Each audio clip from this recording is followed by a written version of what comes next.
I drove home after 2 weeks on a business trip.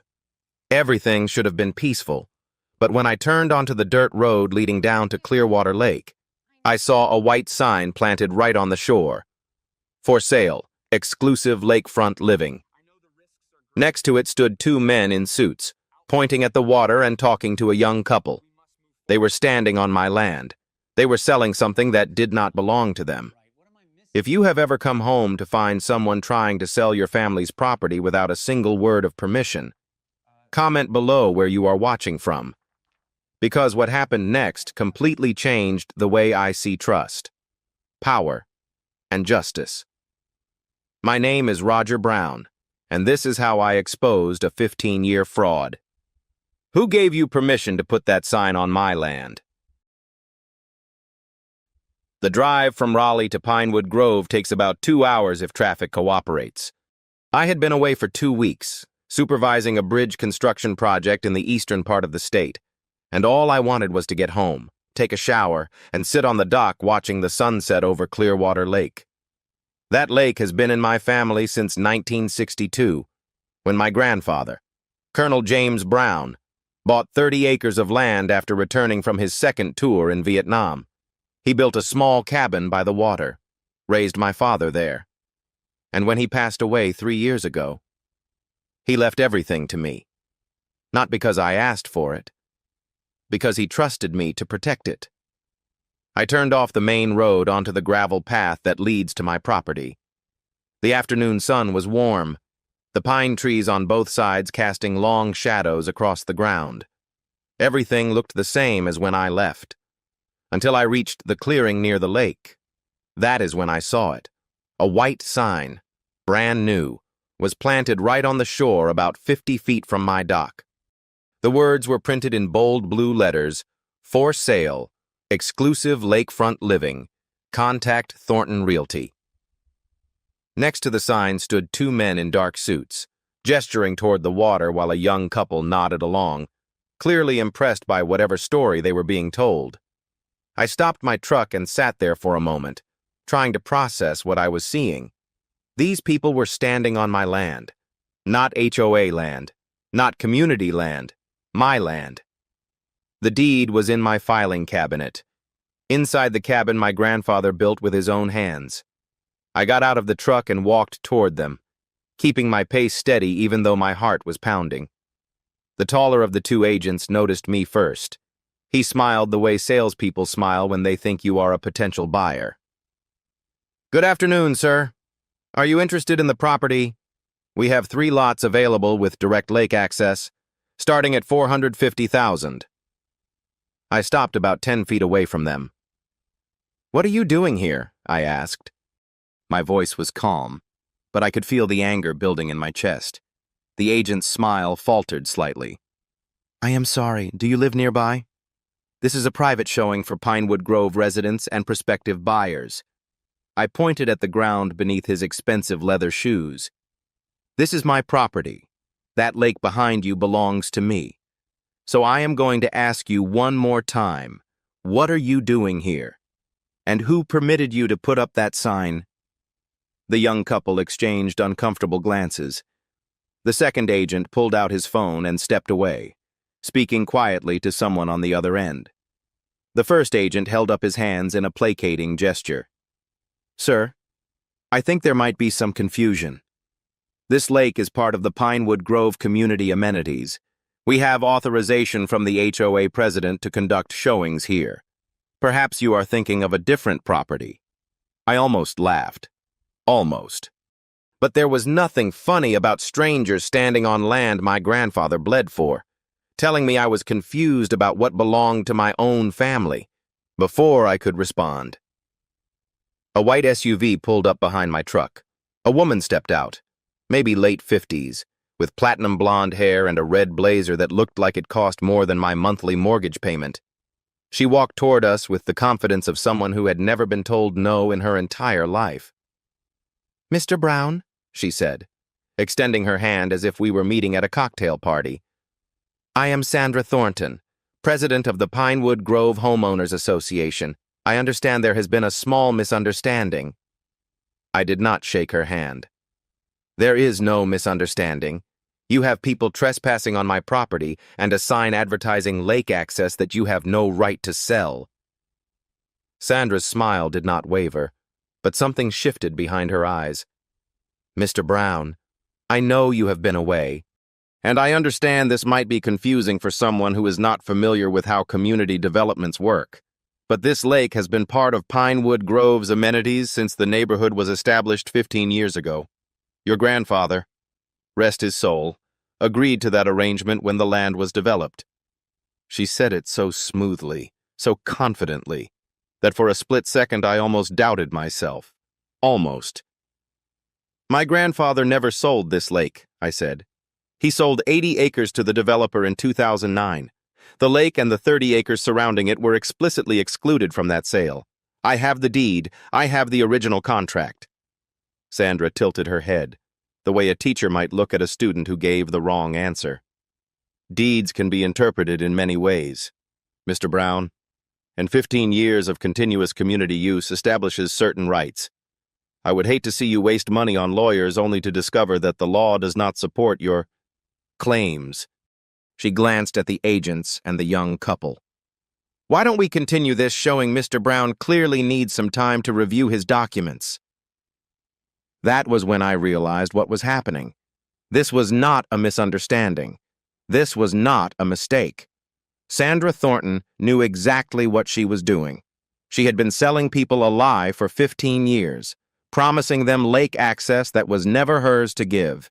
And she was betting that I would be too overwhelmed, too unsure, or too afraid of her 200 homeowners to fight back. I walked over to the sign, gripped it with both hands, and pulled it out of the ground. The agents stared at me. The young couple took several steps back. Sandra's smile finally cracked. Mr. Brown, I strongly advise you to put that back. Removal of HOA property is a violation of community guidelines and could result in legal action. I carried the sign to her SUV and leaned it against the rear bumper. This is not HOA property. It was on my land, so now it is my sign. Take it with you when you leave, which should be right now. Sandra straightened her blazer and looked at me with something between amusement and contempt. You may have a piece of paper, Mr. Brown, but I have 200 families who believe this lake belongs to them. I have 15 years of precedent. I have lawyers, board members, and a community that trusts me. So let me ask you something. She stepped closer, lowering her voice so only I could hear. Who do you think is going to win? She turned and walked back to her SUV without waiting for an answer. The agents followed, ushering the confused young couple into their car. Within minutes, they were gone, leaving only tire tracks on my grass and the faint smell of exhaust in the air. I stood there, looking at the lake my grandfather had loved more than almost anything in this world. The water was calm, reflecting the late afternoon sky like a mirror. He used to sit on that dock every evening, watching the sun go down, saying it was the only place he ever found peace after the war. And now someone was using it to sell lies to strangers. I walked back to the cabin and went straight to the filing cabinet in my grandfather's old office. The deed was exactly where I had left it, yellowed with age but perfectly legible, 30 acres, including Clearwater Lake, registered to James Michael Brown, dated March 15th, 1962. Below it was the 2009 sales contract with the developer, and right there in paragraph 7, underlined in my grandfather's handwriting, the lake and surrounding 30 acres are explicitly excluded from this transaction. But there was something else in the folder, a letter I had never seen before, dated 2010, addressed to Sandra Thornton, my grandfather's handwriting, still strong despite his age. The letter was short. Mrs. Thornton, I am writing to remind you for the final time that Clearwater Lake is not included in any agreement with the HOA or the developer. Any advertisement of lake access without my written consent constitutes fraud. Do not make me involve my lawyers. She had received this letter. She had known for 15 years, and she had kept selling the lie anyway. The cease and desist letter arrived exactly 24 hours after I pulled that sign out of the ground. 3 pages of dense language accusing me of harassment, interference with community property, and creating a hostile environment. The final paragraph warned that further actions would trigger immediate legal proceedings. I set it on the kitchen table next to my grandfather's 2010 letter to Sandra. One document was a threat. The other was proof she had been warned about her fraud and chose to ignore it. The contrast told me everything I needed to know about what kind of fight this was going to be. Sandra moved fast. That same afternoon, every homeowner in Pinewood Grove received an email with the subject line, "Urgent Community Alert Protecting Our Lake Access Rights."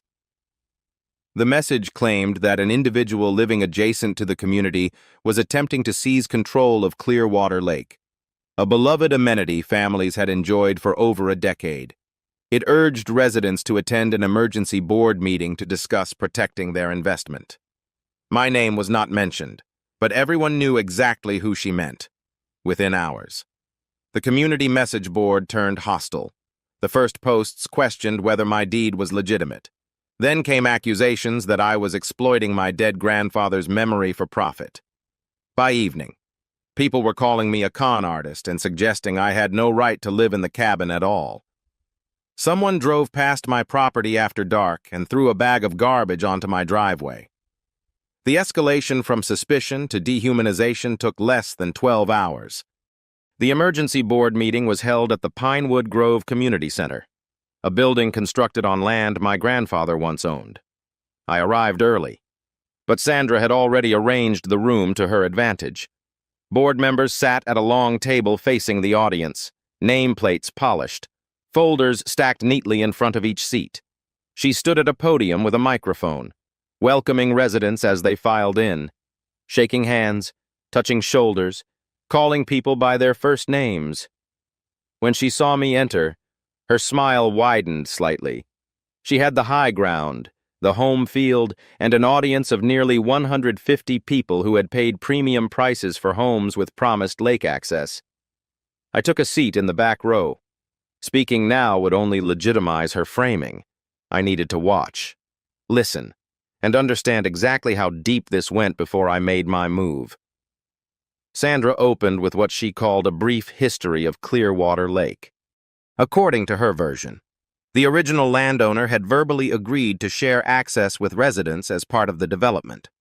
She acknowledged some ambiguity in the paperwork, but emphasized that long-standing community use had established certain rights. Her voice was measured, reasonable, almost sympathetic.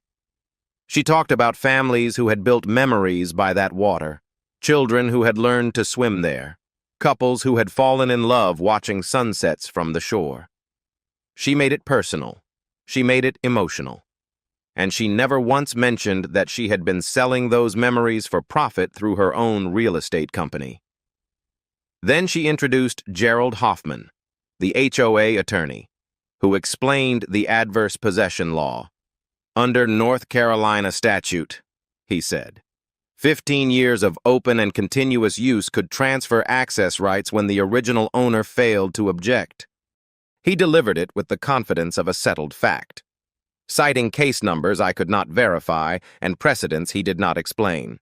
The audience nodded along, reassured by the legal jargon they did not fully understand.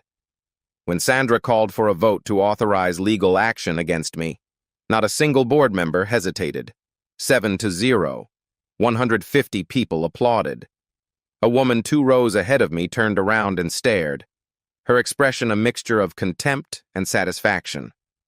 Sandra caught my eye across the room and gave me a small nod, as if to say, "This is what happens when you challenge me." I remained seated, face neutral, hands still. Let them think I was defeated. Let them think this was over.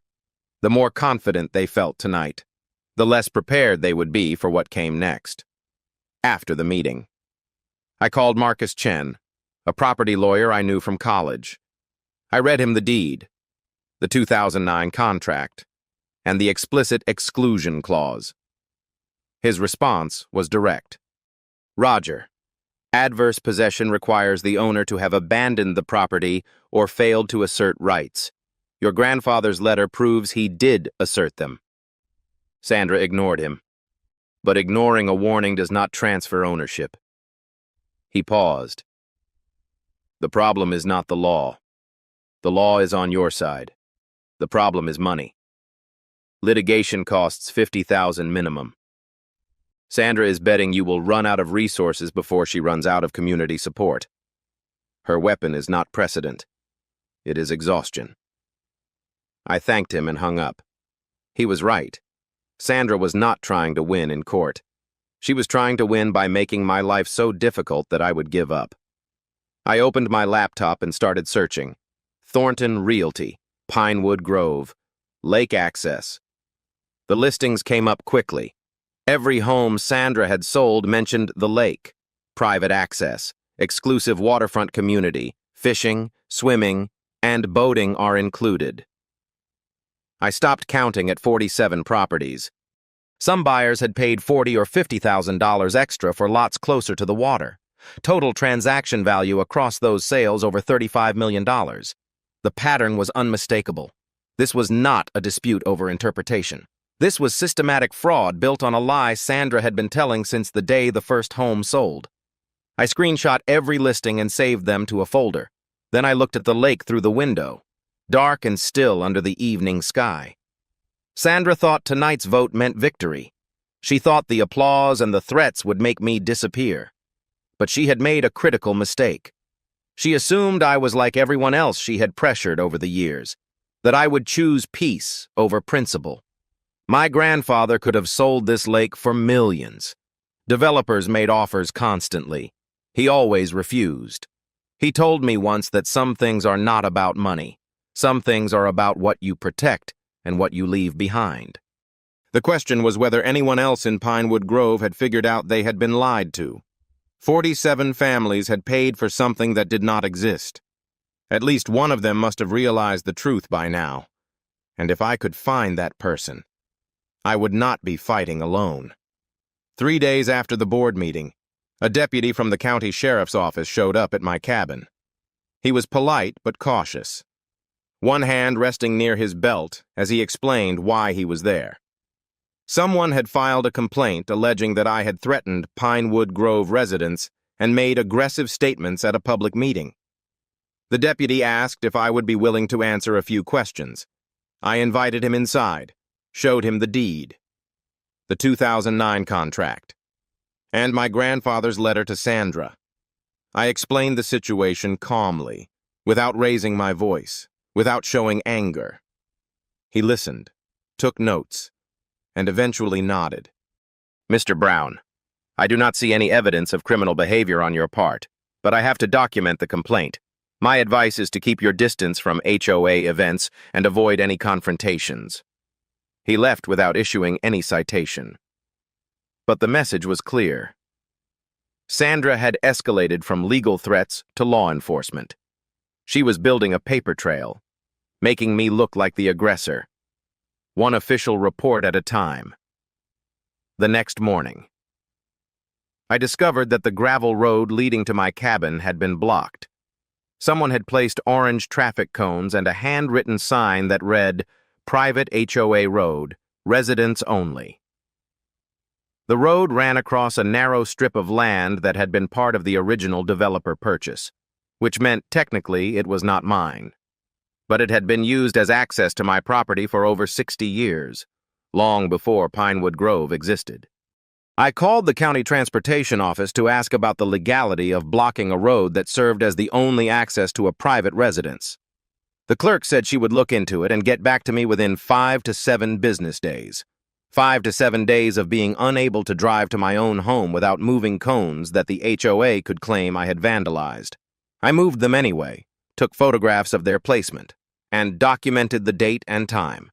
If Sandra wanted to play the paperwork game, I would match her document for document. That afternoon, I drove into town to pick up supplies from the hardware store. The owner, a man named Dale who had sold me materials for cabin repairs half a dozen times, looked uncomfortable when I walked in. He glanced toward the back of the store, then back at me.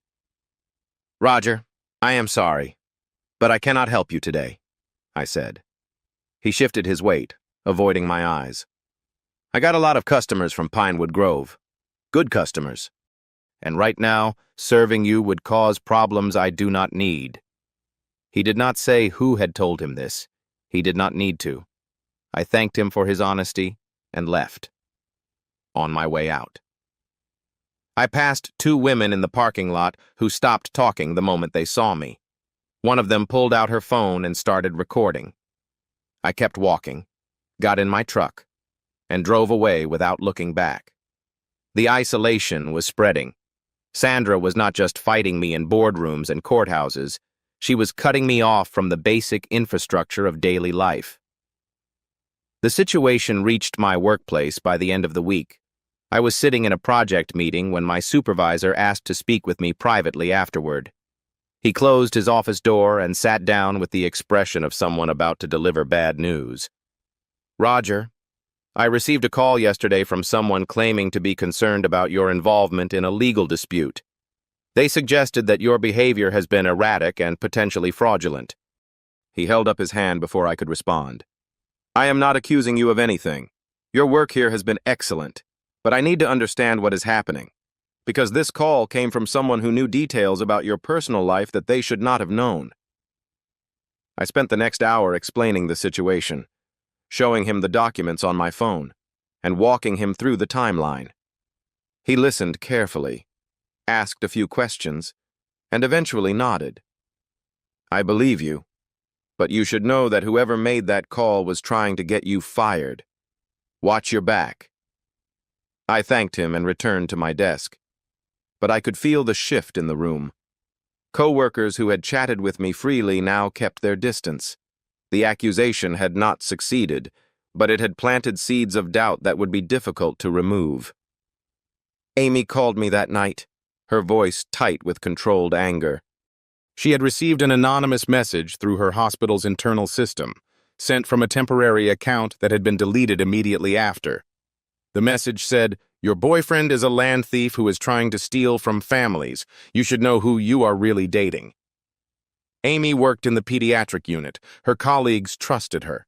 Her reputation mattered for her career in ways that mine did not. "I am not leaving you," she said before I could ask. "But Roger, these people are trying to destroy your life piece by piece. They went after your job. They went after me. What happens when they go after something you cannot defend?" I did not have an answer. I told her I loved her, that I was sorry she had been dragged into this, and that I would find a way to end it. After we hung up, I sat in the dark for a long time, listening to the wind move through the pines outside my window. The next day, I installed security cameras around the cabin and along the shore of the lake. 4 cameras total, each with night vision and motion detection, all feeding to a cloud storage system that could not be tampered with locally. I was not expecting violence, but I was done being caught off guard. Every interaction, every trespass, every piece of evidence would be recorded from now on. I also drafted a formal cease and desist letter through Marcus, addressed to Sandra Thornton personally, demanding that she stop making false statements about me and retract the claims in her community email. Marcus warned me that it would probably just make her angrier. I told him that was fine. Anger makes people sloppy, and Sandra had been careful for too long. That evening, I sat on the dock and watched the sun set over Clearwater Lake. The water was calm, reflecting orange and pink and gold across its surface.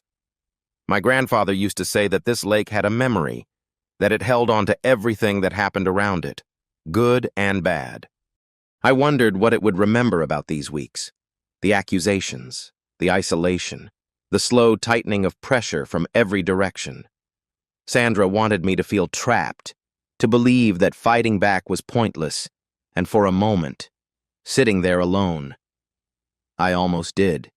But then I thought about those 47 families. 47 households had paid for a lie. Some of them had to know by now. Some of them had to be angry. And if I could find just one person willing to tell the truth, everything would change. I pulled out my phone and started searching public records for property sales in Pinewood Grove. Names, dates, purchase prices. Somewhere in that list was an ally I had not met yet. I just had to find them before Sandra found a way to silence me completely. I stopped responding. No more confrontations, no more arguments in parking lots or tense exchanges at the hardware store.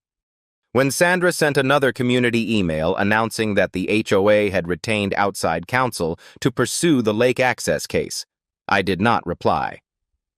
When someone spray-painted the word thief on the wooden sign at the entrance to my property, I photographed it, cleaned it off, and said nothing. The cameras recorded 2 teenagers running back toward Pinewood Grove after the vandalism, but I did not report it to the sheriff. Let Sandra think she was winning. Let the whole community believe I had given up. The quieter I became, the more careless they would get. 2 weeks after I went silent, Sandra held another board meeting, according to the minutes, which a sympathetic neighbor forwarded to me anonymously. She told the residents that the lake access dispute had been effectively resolved. "Mr. Brown has not filed any legal action," she said. "He has not attended any community functions. He has not made any public statements. I believe he has finally accepted the reality of the situation." The board voted to proceed with plans for a new dock and swimming platform on the lakeshore, with construction to begin in the spring. $120,000 allocated from HOA reserves. Sandra was so confident in her victory that she was already spending money on infrastructure she had no right to build. Meanwhile, I was building something else entirely. I hired a private investigator named Walter, a retired insurance fraud specialist who had been recommended by Marcus. His job was simple: find families who had left Pinewood Grove and were willing to talk about why. Former residents who might have discovered the truth about lake access and moved away rather than fight. Walter charged $300 a day plus expenses, but within a week, he had already identified 4 households that had sold their homes within 2 years of purchase. 3 of them declined to speak with him. The 4th, a couple named Robert and Linda Callahan, agreed to meet me at a coffee shop in Raleigh. Robert was 60 years old, retired from the Postal Service, with the cautious demeanor of someone who had learned not to trust easily. Linda sat beside him, arms crossed, watching me with sharp eyes that missed nothing. They had purchased their home in Pinewood Grove in 2012, paying an extra $40,000 for a lot that backed up to the lake. "Sandra showed us the property herself," Robert said, stirring his coffee slowly. "She walked us down to the water, pointed at the dock, and told us we could fish there any time we wanted. Private lake access," she said, "exclusive to Pinewood Grove residents.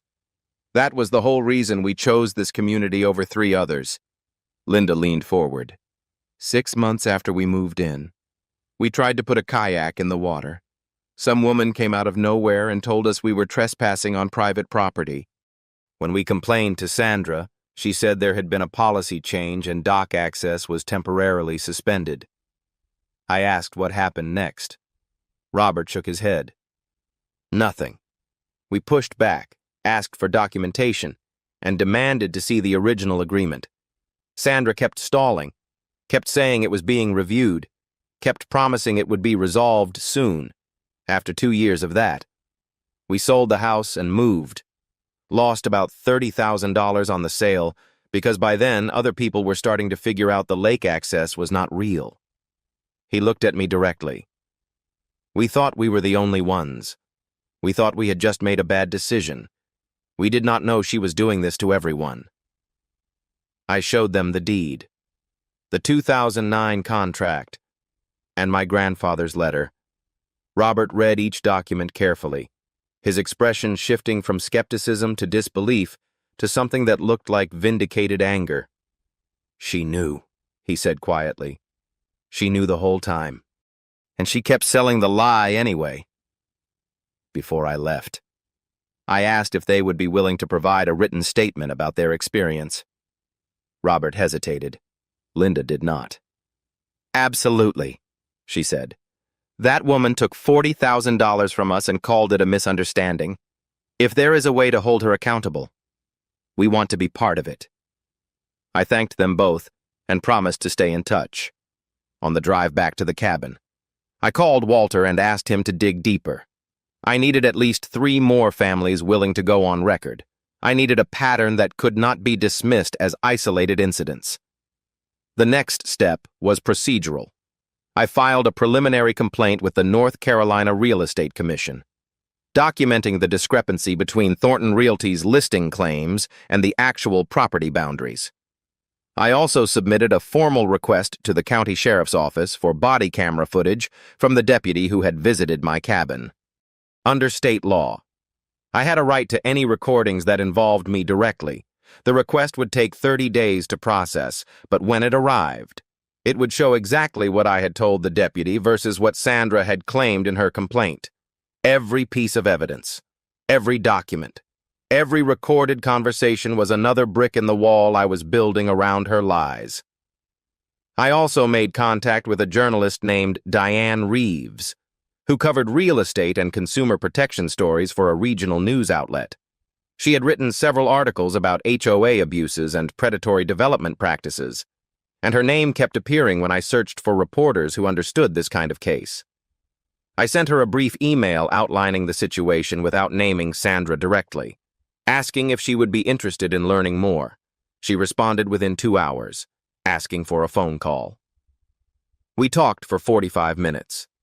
By the end, she said she could not promise anything, but the pattern I was describing, if documented properly, was exactly the kind of story her readers cared about. "Find me 5 families," she said. "Get me documentation, and when you are ready to go public, call me first." That night, Amy came over after her shift at the hospital. She looked tired but calm, the way she always did after a long day of caring for sick children. We sat on the porch, watching the stars emerge over the lake, and I told her about the Callahans, about the Real Estate Commission complaint, about the journalist. She listened without interrupting, then reached over and squeezed my hand. "I had a patient's mother today," she said. "An older woman named Martha Harris. We got to talking while her grandson was sleeping, and she mentioned she used to live in Pinewood Grove, sold her house in 2016 after some dispute with the HOA. Amy paused, looking at me. I asked what kind of dispute. She said they promised her lake access when she bought the place, and she found out later it was not true. But here is the thing. Roger, she said she has an email from Sandra personally guaranteeing exclusive lake access as part of her homeownership benefits. She kept it because she did not trust Sandra from the beginning. I sat up straight. An email. Written documentation. Not just verbal promises or listing descriptions, but a direct statement from Sandra herself, guaranteeing something she knew she could not deliver. "Can you get me in touch with her?" I asked. Amy nodded. She gave me her number. She said she would be happy to talk to anyone who was finally willing to hold that woman accountable. I looked out at the lake, its surface smooth and black under the night sky. Sandra thought I had given up. She thought her silence had won. But somewhere in Raleigh, an old woman had a piece of paper that could bring everything crashing down. And in less than a week, I would have it in my hands. Sandra found out I was talking to former residents. I do not know how. Maybe someone saw me meeting with the Callahans in Raleigh. Maybe one of the families Walter contacted tipped her off. Maybe she had been watching me more closely than I realized. Whatever the source. Her response was swift and devastating. On a Tuesday morning, 3 weeks after I had gone quiet. Every resident in Pinewood Grove received a new email from the HOA board. This one was different from the previous alerts. This one had my name in the subject line. The email accused me of conducting a coordinated harassment campaign against community members. It claimed I had been approaching former residents with false information, attempting to recruit them into a frivolous lawsuit designed to extract money from hardworking families. It called me a con artist exploiting my deceased grandfather's legacy. It suggested I had fabricated documents to support my claims. And it included a photograph, apparently taken from someone's car, showing me entering the coffee shop where I had met the Callahans. The caption read, "Roger Brown meeting with individuals recruited for his fraudulent scheme." Within hours, the community message board had over 200 comments. People called me a predator, a scammer, a man who would steal from his own neighbors to line his pockets. Someone created an online petition titled, "Protect Pinewood Grove from Roger Brown," and collected 150 signatures in less than 48 hours. The professional attack came next. My supervisor called me into his office for the second time in a month. His expression was grimmer than before. "Roger, I received a formal complaint this morning. A letter on HOA letterhead, signed by their attorney, alleging that you have been using company time and resources to conduct a personal harassment campaign." He slid the letter across his desk. It was 3 pages long, filled with legal language about potential liability, reputational damage, and corporate responsibility. "I know you said this was a property dispute, but this letter is claiming you are engaged in fraud. My bosses are asking questions I cannot answer." I spent an hour walking him through everything again, showing him the documents, explaining the timeline.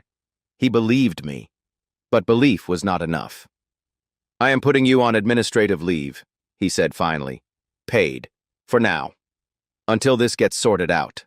I am sorry. Roger." My hands are tied. I drove home in a daze. Paid leave sounded better than termination, but it meant Sandra had effectively removed me from my job without firing a single shot. She had weaponized my employer's fear of liability, turning my own company into an instrument of her campaign. By the time I reached the cabin, I had 3 voicemails from numbers I did not recognize. 2 reporters were asking for comment on the allegations against me. The third was a woman's voice, shaky and uncertain, saying she had seen the petition online and wanted to know if the things people were saying were true. I deleted all 3 and sat in my truck for a long time, staring at the lake through the windshield. Amy called that evening.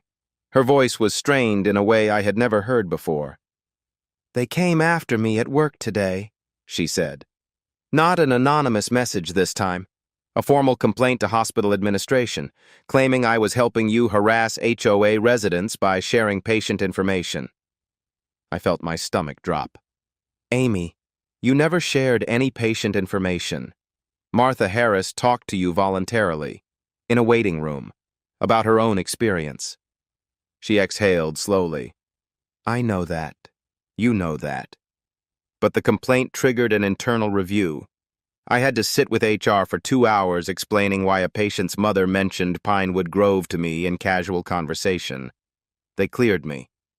But Roger, the way they looked at me, Shay, she trailed off.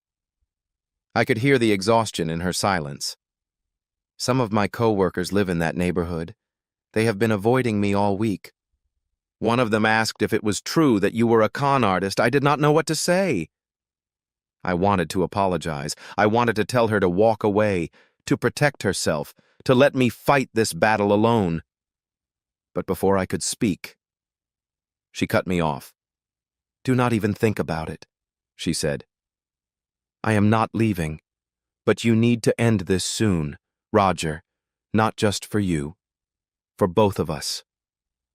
I promised her I would. After we hung up, I sat in the dark and thought about what Sandra had accomplished in less than a week.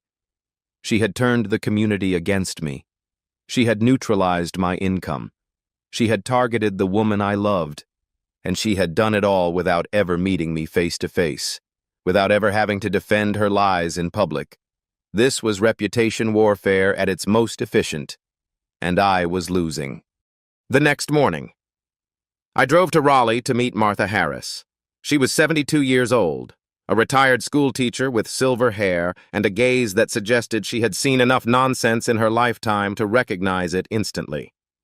We sat in her living room, surrounded by photographs of grandchildren and framed certificates from decades of teaching.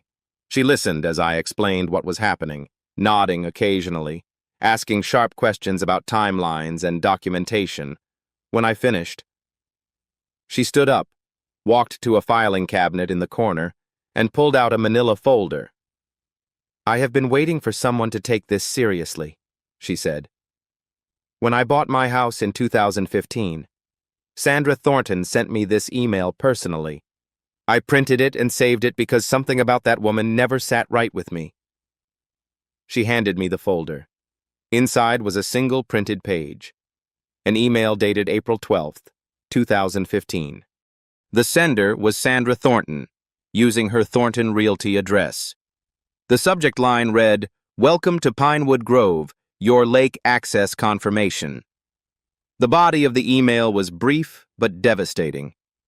"Dear Mrs. Harris, as HOA president, I personally guarantee that all Pinewood Grove residents have exclusive access to Clearwater Lake as part of their home ownership benefits. This includes fishing, swimming, and the use of the community dock. Welcome to the neighborhood. Personally guarantee, exclusive access, home ownership benefits," in writing, with her name attached. I looked at Martha. "May I keep this?" She nodded. "Take it. Use it. I do not care what happens to me. I am 72 years old, and I have nothing left to lose. But that woman took $35,000 from me for a lie. If you can make her answer for it, I will testify in court. I will talk to reporters. I will stand in front of a judge and tell everyone exactly what she promised me." I thanked her and drove back to the cabin with the email sitting on my passenger seat like a loaded weapon. That night, I called Diane Reeves, the journalist. I told her I had 4 families willing to go on record, including written documentation directly from Sandra. I told her about the petition, the smear campaign, the attacks on my job, and my girlfriend. She was quiet for a moment. Then she said, "The HOA annual meeting is in 3 weeks. If you are going to confront her, that is the place to do it. Maximum witnesses, maximum pressure, and if she loses control in public, that is the story that writes itself." I asked if she would be there. "I would not miss it," she said. "Just make sure you have everything ready. You only get one shot at this." I hung up and looked at the email on my kitchen table. Sandra thought she had broken me. She thought the petition and the job loss. And the attacks on Amy had pushed me to the edge. She was right about one thing. I was at the edge. But I was not falling. I was getting ready to push back. The lawsuit arrived 1 week before the annual HOA meeting. A courier knocked on my cabin door at 7 in the morning, handed me a thick envelope, and asked me to sign for it. I knew what it was before I opened it. Sandra Thornton, individually and as president of the Pinewood Grove Homeowners Association, was suing me for defamation, tortious interference with business relationships, and intentional infliction of emotional distress. Total damages claimed $500,000. The complaint ran 47 pages, filled with accusations that I had spread malicious falsehoods about Sandra's business practices, contacted her clients with the intent to destroy her reputation, and caused severe emotional harm through my campaign of harassment. It demanded a jury trial and requested an emergency injunction to prevent me from making any further public statements about Pinewood Grove or its leadership. I called Marcus immediately. He had already heard about the lawsuit through the legal grapevine. "It is a slap suit," he said. "Strategic lawsuit against public participation. Sandra does not expect to win in court. She expects you to run out of money defending yourself before you ever get to trial." He explained that slap suits were designed to silence critics by burying them in legal fees. North Carolina had an anti-slap statute that allowed defendants to file a motion to dismiss and recover attorney costs, but the process still required time, money, and energy. "Filing the anti-slap motion will cost you about $8,000, Marcus said. "If we lose, you are looking at $50,000 or more to take this to trial, and even if we win, it will take months. She is trying to drain you before the annual meeting." I asked what he recommended. He was quiet for a moment. "File the motion, fight back. But understand that Sandra is betting everything on exhausting you. If you are not prepared to see this through to the end, now is the time to walk away." I hung up and sat in my grandfather's office for a long time. The photograph on the wall showed him standing by the lake in 1975, young and strong, smiling at something outside the frame. He had built this cabin with his own hands. He had raised a family here. He had watched sunsets from that dock for almost 50 years. And now a woman who had never met him was trying to take it all away. Not through honest dispute, but through intimidation and financial pressure. I thought about the $500,000 lawsuit. I thought about my job, suspended indefinitely. I thought about Amy, whose career had been threatened because she cared about me. I thought about the 200 residents of Pinewood Grove who believed I was a con artist because Sandra had told them so. For the first time since this started, I genuinely considered giving up. Amy came over that evening. She found me sitting on the dock, staring at the water, the lawsuit papers spread across my lap. She sat down beside me without saying anything, just close enough that our shoulders touched. We stayed like that for several minutes, watching the light fade from the sky. Finally, she spoke. "You are thinking about quitting." It was not a question. I nodded slowly. "She has $500,000 worth of lawyers, and I have a cabin and some documents. Even if I am right, even if I win, what does it cost me? What does it cost you?" Amy picked up one of the lawsuit pages and looked at it. "Do you know why your grandfather kept this lake?" she asked. I told her what he had always told me, that it was the only place he found peace after everything he saw in the war, that some things are more important than money. Amy set the paper down. "I talked to Martha Harris again yesterday. She told me something your grandfather said to her once. Years ago, when she first moved to Pinewood Grove, she asked him why he did not just sell the lake to the developer and retire rich. You know what he said?" I shook my head. "He said that the lake was not his to sell. He said it belonged to everyone who would come after him, and his job was just to make sure the wrong people did not get their hands on it." She turned to look at me directly. "Sandra is the wrong person. Roger. And if you quit now, she wins. Not just the lake. She wins the right to keep lying to families for another 15 years. Is that what your grandfather would have wanted?" I did not answer, but I did not have to. She already knew what I was going to do. The next morning, Walter called with news. He had been tracking down former board members from Pinewood Grove, people who had served with Sandra over the years and might have witnessed her decision-making up close. Most of them refused to talk. But one woman, a retired accountant named Evelyn Porter, who had resigned from the board in 2018, agreed to meet with him. She had kept copies of certain documents from her time on the board, documents she believed might be relevant to what I was trying to prove. Walter drove to her house in Wilmington and came back with a single piece of paper that changed everything. It was an internal memo, dated October 3, 2010, written by Sandra Thornton and distributed to all board members at the time. The memo was a response to my grandfather's letter, the one warning Sandra to stop advertising lake access. The text was brief and damning. "Board members, I have received correspondence from Mr. James Brown regarding lake access claims. Please disregard. Mr. Brown is elderly and unlikely to pursue legal action. We will continue marketing lake access as a community amenity. Do not discuss this matter with residents." Do not discuss. Continue marketing. Unlikely to pursue legal action. Sandra had known the truth for 15 years. She had acknowledged it in writing, and she had instructed her board to keep lying anyway. I called Marcus and told him about the memo. He was silent for a long moment. "Roger, if this document is authentic, and if Evelyn Porter will testify to its origin, Sandra's entire defense collapses. This is not ambiguity. This is not an interpretation. This is documented intent to defraud." I asked him what we should do. "File the anti-SLAPP motion tomorrow. Include the memo as an exhibit, and get ready for the annual meeting, because when Sandra sees this, she is going to panic." I thanked him and hung up. Then I walked outside, down to the lake, and stood at the edge of the water. The sun was setting, painting the surface gold and orange and red. Sandra thought the lawsuit would break me. She thought $500,000 in threatened damages would make me disappear. But she had made the same mistake she had made 15 years ago with my grandfather. She assumed that people who stayed quiet had nothing to say.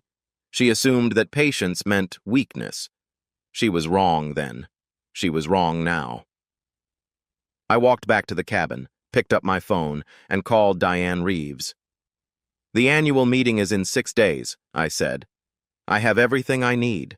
Are you ready?" She laughed softly. "I have been ready for weeks. Just tell me when and where." I gave her the details and hung up. Then I walked to the gate at the entrance to my property, the one that led down to the lake shore, and locked it. For the first time in 3 years. Clearwater Lake was officially closed to everyone except me. The annual meeting of the Pinewood Grove Homeowners Association was held on a Thursday evening in late October. The community center was packed. Nearly 180 residents filled the rows of folding chairs, with more standing along the walls and in the back. Sandra sat at the front table with 5 board members and Gerald Hoffman, the HOA attorney.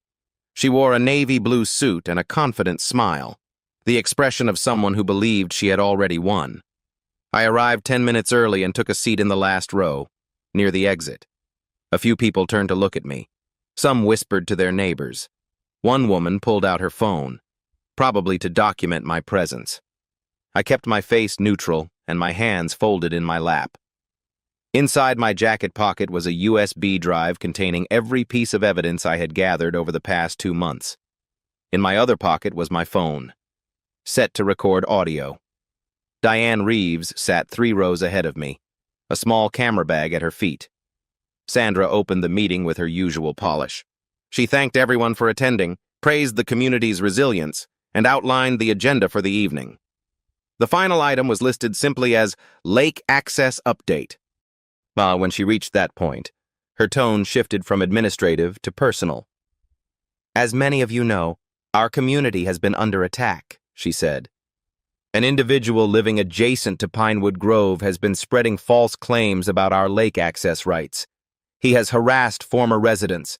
He has contacted our business partners with malicious accusations, and he has filed frivolous complaints with state agencies in an attempt to damage our reputation." She paused, letting the words settle.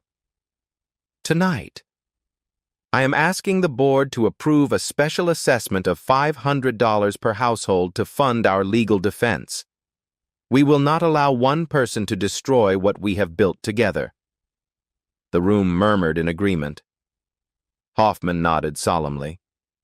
Sandra looked out at the audience, searching for me. And when our eyes met, she smiled. It was the smile of someone who believed she was untouchable. I raised my hand. "Mr. Brown," she said, her voice dripping with false courtesy, "do you have something you would like to say?" I stood up slowly. "I would like to address the community, if the board will permit it." Hoffman leaned toward Sandra and whispered something. She shook her head slightly, but before she could respond, a man in the front row spoke up. "Let him talk. If he is lying, we will know. If he is not, we deserve to hear it." Other voices joined in, demanding that I be given a chance to speak. Sandra's smile tightened. "Very well. Mr. Brown, you have 5 minutes."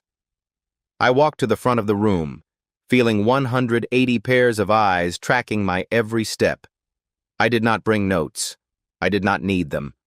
I had been rehearsing this moment for weeks. Not the words, but the sequence.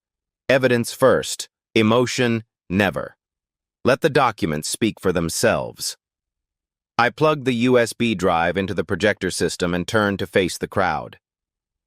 "I am not here to argue," I said. "I am here to show you what I found. You can decide for yourselves what it means."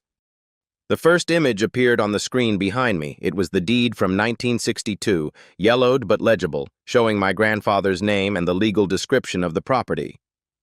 This is the original deed to Clearwater Lake and the 30 acres surrounding it. It has been in my family for over 60 years. It has never been sold, transferred, or assigned to any other party.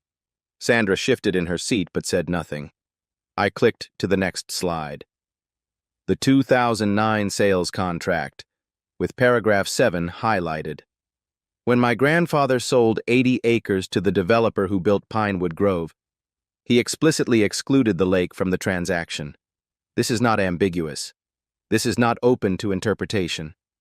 The lake was never part of the deal. Murmurs rippled through the audience. Someone in the middle rows said, "Then why did Sandra tell us we had access?" I did not answer directly. Instead, I clicked to the next slide. My grandfather's letter from 2010, addressed to Sandra Thornton. My grandfather sent this letter to Mrs. Thornton 15 years ago, warning her that any advertisement of lake access without his consent constituted fraud. He asked her to stop. She received this letter. I paused. She did not stop. Sandra stood up. "This is ridiculous. That letter proves nothing. Your grandfather was confused, and I was simply trying to maintain community harmony." I nodded calmly and clicked to the next slide. The internal memo, dated October 2010, was distributed to all board members. I read it aloud. Board members, I have received correspondence from Mr. James Brown regarding lake access claims. Please disregard. Mr. Brown is elderly and unlikely to pursue legal action. We will continue marketing lake access as a community amenity. Do not discuss this matter with residents. The room went silent. Sandra's face drained of color. "Where did you get that?" she demanded. I ignored the question and clicked to the next slide. Martha Harris's email from 2015. This is an email sent by Mrs. Thornton to a homeowner in this community, personally guaranteeing exclusive lake access as part of her homeownership benefits. Personally guarantee. Those are her words. In writing. The murmurs became louder. People were turning to look at Sandra, their expressions shifting from confusion to anger. A woman near the front stood up. "I got an email like that too, when I bought my house in 2014. Another voice from the back. "She told me the same thing at the open house." Sandra gripped the edge of the table. "These documents are fabricated. This man is a con artist who has been manipulating all of you." I clicked on the final slide, a summary of 47 property listings from Thornton Realty, each one advertising lake access, private waterfront, and exclusive amenities. Total transaction value highlighted at the bottom over $35 million. 47 families, I said quietly. 47 households paid premium prices for a promise that was never real. This is not a misunderstanding. This is systematic fraud. Sandra lost control. She slammed her hand on the table and pointed at me, her voice rising to a shout. "You have no right to come into my community and accuse me of fraud. Your grandfather was a senile old man who did not understand what he was signing. That lake belongs to us. It has always belonged to us. And if you think some piece of paper from 60 years ago is going to change that, you are as delusional as he was." The room erupted. People shouted questions and accusations. Sandra kept yelling, her face red, her composure completely shattered, and in the chaos. I saw Diane Reeves stand up, her camera now openly recording, capturing every word Sandra said. Sandra saw her too. She stopped mid-sentence, staring at the lens, realizing what she had just done. For 15 years, she had maintained the lie through control and careful messaging. In 30 seconds of anger, she had destroyed it all. Robert Callahan rose from his seat in the fourth row. His voice cut through the noise like a blade. "I move for an immediate vote of no confidence in Sandra Thornton as HOA president." The room fell silent. Sandra looked around desperately, searching for allies. but the faces staring back at her offered nothing. Hoffman gathered his papers and stepped away from the table. The board members exchanged glances, none of them willing to meet Sandra's eyes. She turned toward the exit, but residents had already moved to block the aisle. They were not threatening her. They were not touching her. They simply stood there, waiting, demanding answers she could no longer give. For the first time since I had met her, Sandra Thornton had nowhere to run. The vote of no confidence passed 156 to 24. When the count was announced, something broke in the room. Not anger, not triumph. Just a silence that felt like the air after a detonation. When people realize the ground beneath them has shifted and will not shift back. Sandra did not argue. She did not defend herself. She gathered her folder, walked toward the side exit, and disappeared through the door without looking at anyone. 5 board members followed within the hour, submitting resignations by text message before they reached their cars. 15 years of control ended not with confrontation, but with absence. By the time I stepped outside, the parking lot was half empty, and the people who remained stood in small clusters, speaking in voices too low to carry. Sandra did not reappear. Her office at Thornton Realty stayed dark, blinds closed, parking lot empty. No statement, no interview requests accepted, no social media activity, just silence. The kind that does not signal surrender, but calculation. Her attorney released a single sentence saying Mrs. Thornton denied all wrongdoing and would cooperate with any investigation. It meant nothing. Cooperation is easy to promise and easier to delay.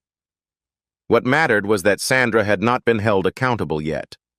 She had simply vanished into the gap between exposure and consequence, waiting to see which way the wind would blow. The consequences came faster than I expected. Diane Reeves published her story the next morning, and by evening it had spread to 3 regional outlets and a dozen real estate forums.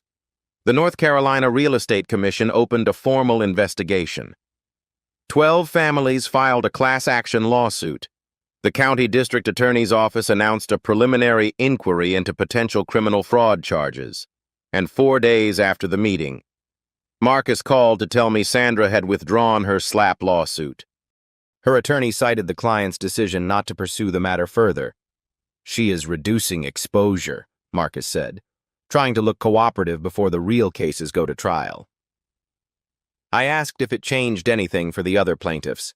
He said it did not. Sandra's retreat from one front did not protect her on the others. If anything, it made her look guilty. A man knocked on my cabin door the following week. His name was Thomas. He had been the one who threw garbage on my driveway. He stood on my porch with his hands in his pockets, shoulders hunched, unable to meet my eyes. "I believed her," he said. "Everything she said. I did not ask questions. You were easier to hate than the truth." He paused, struggling for words that would not come. I told him I understood. He nodded once, turned, and walked away. I watched him disappear down the gravel road and felt nothing clean, not forgiveness, not satisfied. Just the uncomfortable recognition that most people will follow authority until it collapses, and then pretend they never did. Thomas was not evil. He was ordinary. That was worse. The question I could not avoid was the lake. Property values in Pinewood Grove had already started falling. Families were talking about selling. Others demanded that someone negotiate an arrangement with me, as if 15 years of fraud could be resolved with a contract and a monthly fee. People approached me in town, called the number that had somehow become public, and asked variations of the same question, "What are you going to do?" Some asked with fear, some with resentment, a few with something that sounded like hope. Though I did not know what they were hoping for, I did not have an answer. The truth was that I had spent so long fighting Sandra that I had not fully considered what I was fighting for. Sandra's attorney made one final attempt, $200,000, No public admission. No cooperation with the class action, just a check and a quiet exit. Marcus relayed the offer without commentary. I rejected it in one sentence. It was not my place to decide whether Sandra faced consequences for what she had done to the Callahans, to Martha Harris, to the other 11 families who had filed suit. Taking her money would mean taking their leverage. I was not going to do that. Marcus asked if I wanted to counteroffer. I told him no. The conversation was over. That night, I called Robert Callahan. He had become something like an ally over the past weeks, though I was not sure we would have been friends under different circumstances. I told him about the settlement offer and my decision. He was quiet for a moment. "You could have taken it," he said. "Most people would have." I told him that was not the point. The point was that other people deserved answers, and I was not going to stand in their way. He accepted that without argument. Then he asked the question everyone was asking. "What are you going to do with the lake? Some of these folks are scared you will lock them out forever. Others think you should." I told him I did not know yet, that I had an idea, something my grandfather might have wanted, but I needed to think it through before I said anything. After we hung up, I walked down to the dock. The lake was still, the sky clear, the air carrying the first edge of autumn cold. My grandfather had protected this water for 60 years because he understood what happened when careless people gained control of something irreplaceable. Sandra had proven him right. But the families who bought homes in Pinewood Grove were not like Sandra. Most of them had simply trusted the wrong person. Did that make them innocent? Did it make them my responsibility? I did not know. What I knew was that locking the gate forever would punish people for mistakes they did not fully understand, while opening it without conditions would erase everything my grandfather had tried to preserve. Neither option felt right. Neither option felt like him. I sat on the dock until the cold forced me inside. The legal battles would take months, maybe years. Sandra's fate was out of my hands, but the lake was not. Whatever I decided would define what this fight had actually been about: revenge or responsibility, resentment or something harder to name. I was not ready to choose yet, but I knew I would have to. And soon. 6 months later. The legal cases reached their conclusions. Sandra Thornton pleaded no contest to 3 counts of real estate fraud. The judge sentenced her to 3 years probation, $150,000 in restitution, and permanent revocation of her real estate license. She was barred from holding any fiduciary position in North Carolina for the duration of her probation. The class action settlement awarded $1.2 million to 23 families, distributed according to their documented losses. Sandra's assets were liquidated to cover the payments. Thornton Realty ceased to exist. The woman who had controlled Pinewood Grove for 15 years disappeared into the kind of quiet life that comes after public disgrace. No interviews, no apologies, just absence. I could have locked the gate forever. I had every legal right to do so. The lake belonged to me, and the community that had harassed me, threatened my job, attacked my girlfriend, and believed every lie Sandra told had no claim to anything I owned. Part of me wanted to make them live with the consequences of their trust in the wrong person, but that would have meant becoming something my grandfather never was. He had kept this lake private not out of spite but out of responsibility. He understood that some things require protection, not from everyone but from those who would exploit them. Sandra was gone. The people who remained were not her. I announced my decision at a community gathering by the lake shore. Over 100 residents came, uncertain what to expect. I told them I was establishing something called the Clearwater Lake Community Trust. The lake would remain my property, but Pinewood Grove residents would have regulated access under specific conditions: $200 per household annually, used exclusively for maintenance and conservation. No commercial use, no motorized boats, No advertising of lake access in any future real estate listing without explicit written disclosure that access was a revocable privilege, not an ownership right. The HOA would have no authority over the trust. An independent board, including 2 residents elected by the community, would oversee operations. Anyone who violated the terms would lose access permanently. The crowd was silent when I finished. Then Robert Callahan stood up. His voice was rough when he spoke. "You did not have to do this, after everything.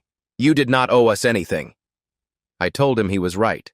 I did not owe them anything. But my grandfather had said once that the lake was not his to sell because it belonged to everyone who came after him. His job was just to make sure the wrong people did not control it. Sandra had been the wrong person.